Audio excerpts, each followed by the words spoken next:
말씀드린 대로 주일날 시간을 통해서 일터 사역을 포함한 선교적 교회에 대해서 시리즈로 살펴보고 있습니다. 이것이 교회와 나라가 사는 길이고요. 보다 구체적으로 말하면 교회와 세상이 사는 길입니다. 그런데 선교적 교회를 이해하는 데 있어서 구약을 살펴보는 것이 매우 중요합니다. 하나님의 구속의 역사는 창세기 12장부터 시작되었으니까요. 우리가 이미 살펴본 것처럼.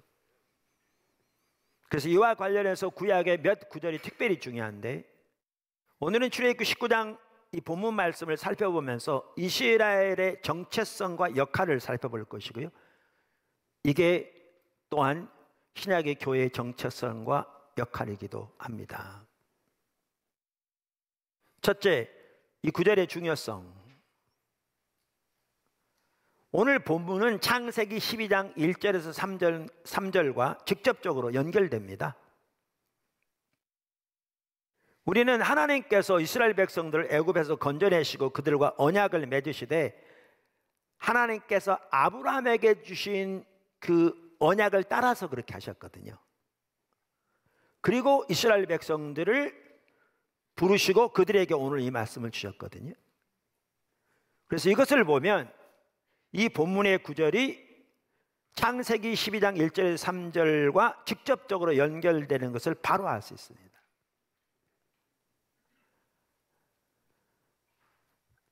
또한 본문의 내용을 보아도 우리는 그러한 사실을 잘 알 수 있습니다. 아브라함을 부르신 그 부르심 속에 우리가 이미 살펴본 대로 두 가지 하나님의 계획이 분명하게 드러나잖아요. 하나는 먼저 아브라함을 위대한 민족으로 만들겠다는 것이고요. 그러니까 복이 되게 하시겠다는 거고요. 다른 하나는 이제 그를 통해 열방이 복을 받게 하시겠다는 것이었죠. 그래서 먼저 복이 되고 열방의 복이 되는 그러한 삶으로 부르신 거죠. 그런데 정확하게 오늘 내용을 보면 오늘 내용도 그런 내용이 포함되어 있는 걸 볼 수 있습니다. 그래서 존 골든게이 박사는 출애굽기 19장 3절에서 6절을 창세기 12장 1절에서 3절의 개작이다, 다시 쓴 것이다, 이렇게 부르면서 다음과 같이 말합니다.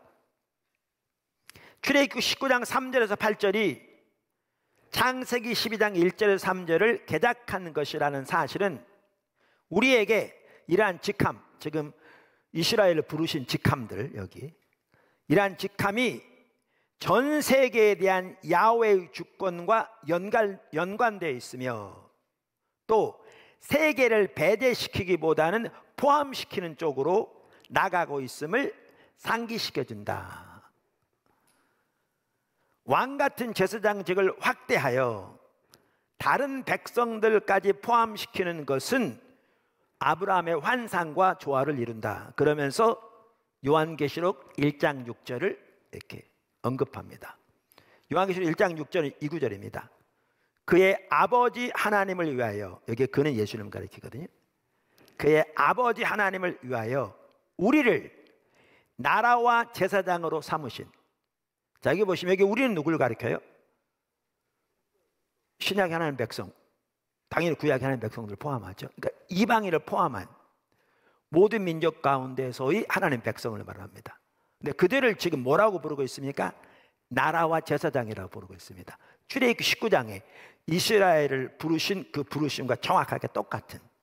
그러면서 출애굽기 19장의 이 이스라엘을 부르심이 단순히 이들만을 위한 부르심이 아니요 열방을 위한 부르심인 것을 명확하게 볼 수 있는 거죠. 그런 의미에서 하나님이 아브라함에게 보이신 환상과 일치된다, 이렇게 말하고 있습니다. 그래서 출애굽기 19장 3절에서 6절의 말씀을 창세기 12장 1절에서 3절의 개작이다, 이렇게 표현하는 거죠. 윌리엄 덤브럴이라는 학자도 같은 맥락에서 출애굽기 19장 4절에서 5절의 부르심은 창세기 12장 1절에서 3절에 대한 실제적 재진술이다, 이렇게 표현합니다. 그래서 마이클 고인 박사 같은 경우에도 출애굽기 전체에 나타난 하나님의 중요한 움직임, 하나님의 구속, 하나님의 언약, 하나님의 성막, 이 전체적인 움직임을 하나님이 아브라함에게 계시한 하나님의 선교적 목적에 비추어서 이해해야 이걸 올바로 이해할 수 있다, 이렇게 말합니다. 이런 내용들을 토대로 볼 때. 할렐루야. 자, 두 번째, 큰 두 번째, 은혜로 구원받은 백성. 은혜로 구원받은 백성. 여기 하나님께서 이 본문을 시작하면서 뭐부터 시작하시냐면요, 하나님께서 이미 하신 일들을 그들에게 상기시키는 것부터 시작하십니다. 다시 말하면 하나님께서 어떻게 그들을 애굽에서 건져내셨는지, 얼마나 놀라운 일들을 그들을 왜 하셨는지를 상기시키는 것부터 시작하십니다. 그래서 본문은 이렇게 말하죠. 내가 애굽 사람에게 어떻게 행하였음과 내가 어떻게 독수리 날개로 너희를 업어 내게로 인도하였음을 너희가 보았느니라. 이 말씀부터 시작합니다. 불과 3개월 전만 해도 그들은 소수 인종 집단으로 애굽에서 노예살이 하면서 국가가 개입한 조직적인 대량 학살의 위협에 시달렸습니다. 모든 남자아이를 다 죽이게 했잖아요. 그게 불과 3개월 전이었습니다. 1절을 보시면 알지만. 그러나 이제 그들은 포괄적으로 자유롭게 되었습니다. 애굽인들의 억압은 이제 희미한 과거사가 되었습니다. 그리고 그 모든 일은 하나님이 주도권을 취하신 결과였습니다.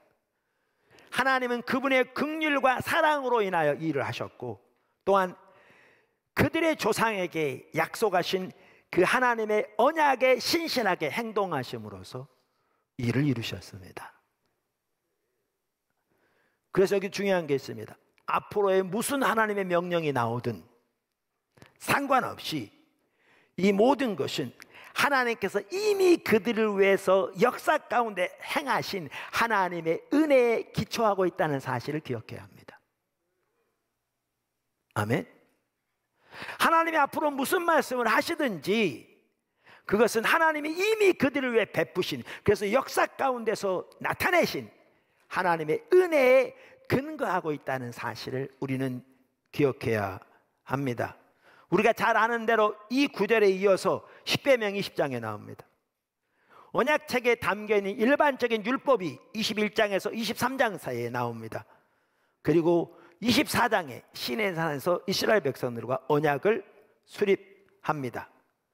말씀드린 대로, 그러나 이 모든 것은 이미 경험한 구속의 은혜에 하나님의 백성들이 응답하는 문제였다는 사실을 기억해야 합니다. 무슨 말이냐면요, 요즘에도 적지 않은 그리스도인들은 구약에서는 사람들이 율법에 순종함으로써 구원을 얻으려고 노력한 반면에 신약에서는 우리가 믿음을 통해 오직 은혜로만 구원을 얻는다고 생각합니다. 오늘날. 그러나 그것은 매우 왜곡된 잘못된 생각입니다. 그러한 이해는 바울 시대에 바울과 논쟁했던, 바울의 선교 신학 및 실천에 동의하지 않았던 일부 유대인들이 가지고 있었던 이해입니다. 바울은 그러한 그들의 구원관을 강력하게 반박하고 있습니다.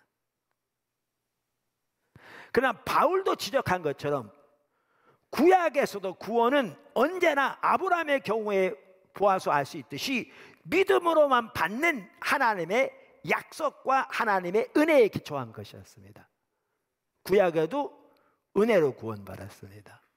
구약에도 믿음으로 그 구원을 경험하게 되었습니다.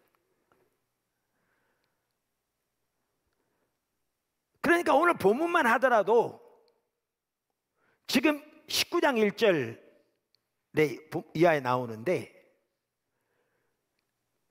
그 이전에 있는 18장에 걸쳐서 출애굽기 율법에 대한 언급 단 한마디 없이, 율법에 대한 언급 단 한마디 없이 하나님이 이스라엘 백성들을 애굽에서 건져내신 내용이 기록되어 있습니다. 18절 동안. 그리고 오늘 이 본문 말씀이 나오는 것입니다. 그래서 구약이건 신약이건 항상 은혜가 제일 먼저 나오고요, 그 다음에 믿음이 나옵니다. 은혜를 받아들이는 믿음. 그리고 그 다음에 율법에 대한 순종이 나오는데, 이 율법에 대한 순종은 하나님께서 이미 행하신 것에 대한 우리의 믿음을 행동으로 반응하는 것입니다. 할렐루야. 그래서 항상 순서는 이와 같습니다. 첫째는 뭐라고요? 은혜. 그 다음에 뭐라고요? 믿음. 그 다음 뭐라고요? 순종입니다. 그래서 하나님은 오늘 본문만 하더라도 하나님께서 은혜로 그들을 구출하신 것을 상기시킨 후에야 이제 그들이 그 하나님의 은혜에 대한 응답으로 순종할 것을 말씀하고 계시는 겁니다. 자, 세 번째, 선교를 위해 구원받은 백성. 아까 그 문맥을 보아도 명확하게 알 수 있는데요, 이게 매우 중요한 오늘의 본문의 내용입니다. 우리는 이스라엘 백성들이 그랬듯이 은혜로 구원받은 백성인데, 동시에 우리는 선교를 위해 구원받은 백성입니다. 이스라엘이 선교를 위해 구원받은 백성이었고요, 오늘 우리가 그렇습니다. 하나님과 이스라엘 백성 사이에는 하나님께서 아브라함과 맺은 언약으로 인하여 정말 독특하고 특별한 관계가 존재했습니다.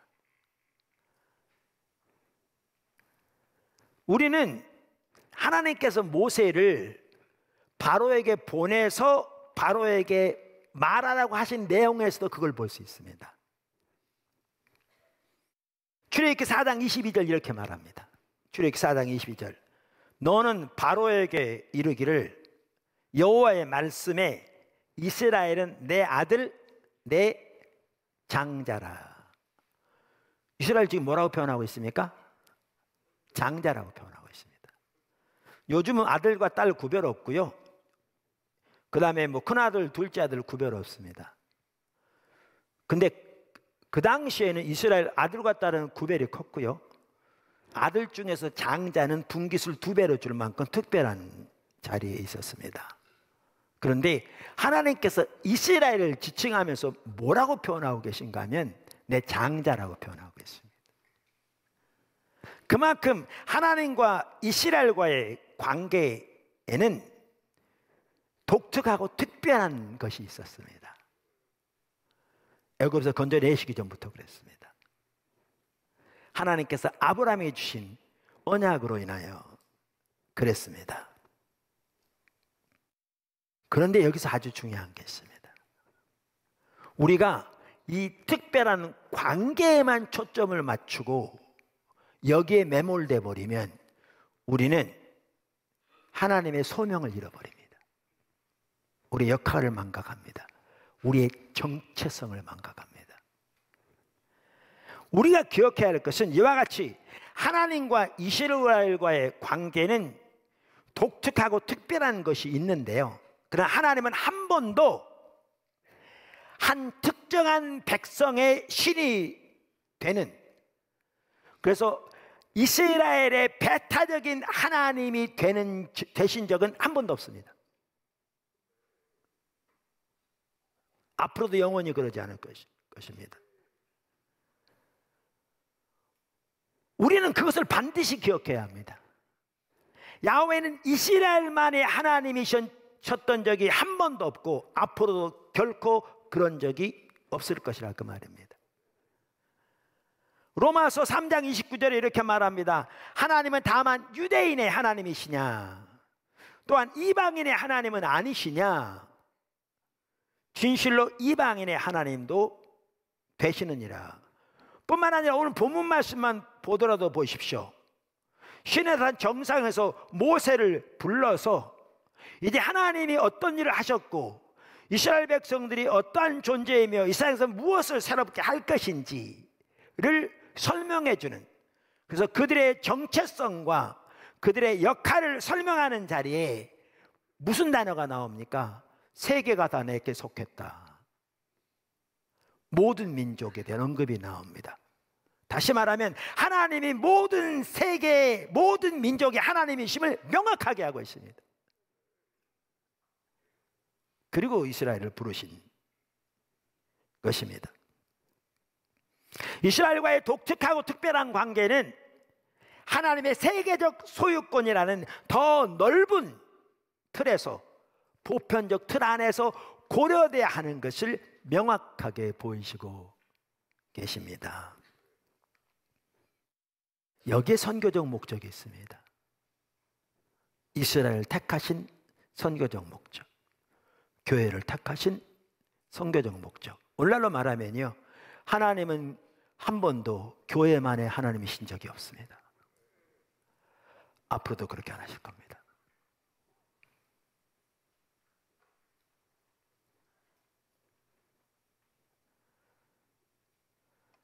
맞습니다. 하나님은 분명하게 특정한 한 민족을 속박에서 구출하셨습니다. 그러나 하나님의 궁극적인 목적은 모든 열방에 구원을 제공하시는 것이었습니다. 그들을 통해. 자, 큰 네 번째, 하나님의 세상에 있는 하나님의 백성의 정체성과 역할. 하나님의 세상에 있는 하나님의 백성의 정체성과 역할. 이것을 오늘 본문에 나오는 세 가지 단어가 표현합니다. 특별한 소유, 제사장 나라, 거룩한 백성. 오늘 본문에 보면 이스라엘에 대해서 세 가지 용어를 들어서 설명하거든요. 세 가지 용어를 들어서, 그게 우리말에는 소유라고 번역되어 있고요. 그 다음에 제사장 나라, 거룩한 백성. 자, 그럼 이것을 보면 하나님의 세상에 있는 하나님의 백성의 정체성과 역할을 볼 수 있습니다. 뭐를 볼 수 있다고요? 정체성과 역할을 볼 수 있습니다. 자, 그러면 하나씩 좀 살펴보죠. 작은 첫 번째, 특별한 소유. 이 구절은 이스라엘의 정체성을 보여줍니다. 우리말 성경에 소유라고 번역되어 있잖아요. 이 소유는 특별한 소유를 가리킵니다. 그러니까 똑같은 히브리어 단어가 구약 성경에 꽤 여러 곳에 나오는데, 많은 영어 성경이 이 단어를 번역할 때 뭐라고 번역하냐면 treasured possession이라고 번역합니다. 그러니까 treasure 그럼 보물 그러거든요. treasured 그 말은 보물 아끼듯이 사람들이 아끼는. 그래서 이 구절을 번역할 때 그러한 treasured, 소중한 소유, 보물 같은 소유, 그런 뜻입니다. 그래서 특별한 소유라고 말한 거죠. 그 왕정일 때는요, 왕정일 때는 그 나라 전체가 왕의 소유입니다. 그렇죠. 그런데 한편으로는 왕이 자신만을 위해 모아놓은 개인적 재물이 있습니다. 이것을 특별한 소유라고 그러는 거죠. 특별한 소유. 여기서 말하는. 하나님도 모든 민족을 다스리십니다. 모든 열방이 하나님께 속했다고 분명히 말합니다. 그런데 이스라엘은 특별한 의미에서 하나님께 속해 있고 특별한 임무를 위해서 선택을 받은 특별한 소유입니다. 할렐루야. 그래서 여기에 보면 이 특별한 소유라는 말 속에서 하나님의 백성의 정체성을 볼 수 있습니다. 물론 더 나아가 역할도 볼 수 있고요. 그런데 아까도 말씀드린 대로 하나님께서 이스라엘을 선택하신 것은 보편적 상황, 즉 세상의 모든 것이 하나님의 소유라는, 하나님에게 속해 있다는 그 보편적 상황 속에서 이해돼야 합니다. 이 말의 의미를 그래야 올바로 이해할 수 있습니다. 전 세계가 하나님의 소유이기 때문입니다. 한편으로는 전 세계가 하나님께 속해 있고 하나님은 그 모든 것을 다시 하나님께서 의도하신 자리로 돌이키고 계십니다. 그런 목적으로 하나님은 이스라엘을 선택하십니다. 이스라엘은 하나님께서 창조 세계와 모든 민족을 회복하게 하시기 위해 선택한 수단입니다. 폴 윌리엄스는 이렇게 언급합니다.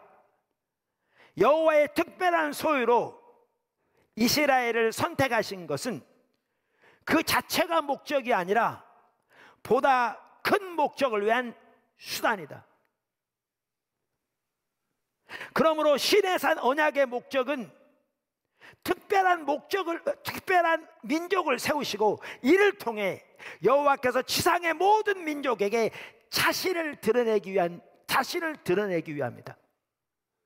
이게 이스라엘을 택하신 목적입니다. 이게 교회를 택하신 목적입니다.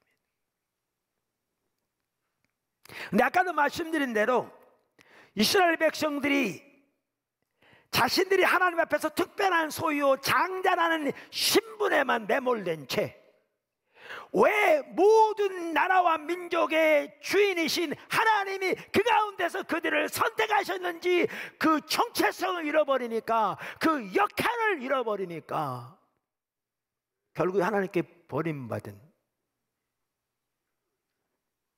자리로 내몰리고 말았죠. 심판으로. 근데 지난주에 이어서 나오지만 오늘날 적지 않은 아브라함의 자손인 하나님의 백성들이 그렇게 표현한다면 신약의 교회가 하나님의 특별한 소유요 하나님의 장자라는 신분에 둘러싸여서 그렇게 표현한 매몰된 채 온 세계의 주인이신 하나님이 그 하나님의 세계에서 그들을 왜 그렇게 부르셨는지, 하나님의 목적이 무엇이고, 하나님의 특별한 백성으로 세우신 것은 그 자체가 목적이 아니라 더 큰 목적을 위한 수단으로 세우신 건데, 이러한 하나님의 그 목적, 하나님의 백성의 정체성과 역할을 망각하고 살아가는 사람들이 절대 적지 않아서 이스라엘 백성들의 전철을 그대로 밟고 있는 경우가 너무나 많습니다. 사실 이날 아침에 하나님께서 우리에게 은혜 베푸셔서 하나님의 백성으로서 우리의 정체성과 역할에 대한 근본적인 이해가 새롭게 되어지는 아침이 되어지기를 주님으로 축원합니다. 하나님은 이스라엘을, 더 나아가 교회를 거룩한 존재가 되도록, 다른 민족들과 구별되도록, 그래서 하나님이 소유하신 특별한 백성이 되도록 부르셨습니다. 이스라엘은 실제로 하나님 자신의 이런 성품에 합당하게 살 때에만 다른 민족과 구별될 것입니다. 그리고 이스라엘이 그렇게 할 때 모든 민족 가운데서 왕 같은 제사장이 되는 그들의 특별한 역할을 완수할 것입니다. 제사장의 역할은 하나님과 백성 사이를 중재하는 것입니다. 그래서 이스라엘이 제사장 나라가 된다는 말은 전 세계적인 차원에서 이스라엘이 여호와와 모든 민족 사이의 중재자로 부름을 받았다는 것입니다. 하나님이 이스라엘 백성들을 구원하신 것은 그들을 향한 그분의 은혜로운 사랑 때문이지 그들이 구원받을 만하거나 하나님께 순종함으로써 그것을 얻어낸 것이 전혀 아니었습니다. 그러나 구원받은 이후 그들의 운명, 즉 왕같은 제사장이요 거룩한 백성이 되어야 하는 운명은 그들이 하나님과의 친밀한 교제 가운데서 하나님의 통치 아래 적극적인 순종의 삶을 살기로 결단하고 순종할 때만 이루어질 수 있었습니다. 그래서 여기 중요한 게 무엇보다 하나님께 친밀한 교제입니다. 그래야 이 모든 게 가능합니다. 오늘 아침 이스라엘의, 더 나아가 교회의 정체성, 우리 향한 하나님의 역할 살펴보았습니다. 우리가 그동안 너무나 자기중심적으로 신앙을 생각하고 더 나아가 교회 우리끼리만, 우리를 위한 것이만, 우리만 하나님의 특별한 사랑을 받은 사람들인 것처럼, 하나님은 배타적으로 우리의 하나님만 되신 것처럼 너무나 잘못 생각해왔던 부분이 있다면 오늘 정말 회개하고 하나님의 은혜를 구하고 돌이켜지고, 반주도 앞으로 나왔어요. 돌이켜지고 그 다음에 하나님의 도움을 구하는 그런 시간 되었으면 좋겠습니다.